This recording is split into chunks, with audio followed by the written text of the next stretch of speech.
La créature doit mourir à elle-même et ne vivre que pour Dieu.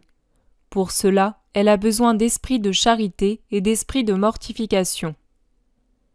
Après une période de temps où je faisais ce que Jésus me demandait, il m'entretint de l'esprit de mortification. Il me fit comprendre que toutes les choses, même les sacrifices héroïques et les plus grandes vertus, seront considérés comme rien s'ils ne sont pas faits par amour pour lui. Si les mortifications ne sont pas motivées du commencement à la fin par l'amour de lui, elles sont insipides et sans mérite. Il me disait : la charité est la vertu qui donne aux autres vertus leur lustre, et les actions faites sans la charité sont des œuvres mortes. Mes yeux ne font pas attention aux actions qui ne sont pas faites en esprit de charité. Elles n'atteignent pas mon cœur.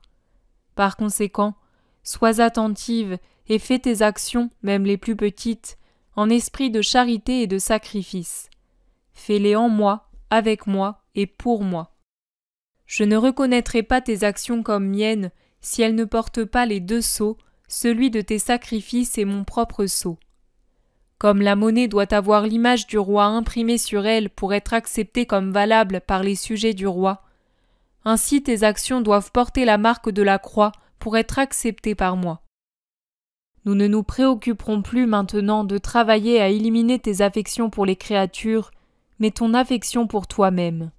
Je veux te faire mourir à toi-même pour que tu puisses vivre seulement pour moi.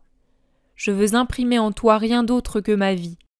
C'est vrai qu'il t'en coûtera davantage, mais prends courage et n'aie pas peur.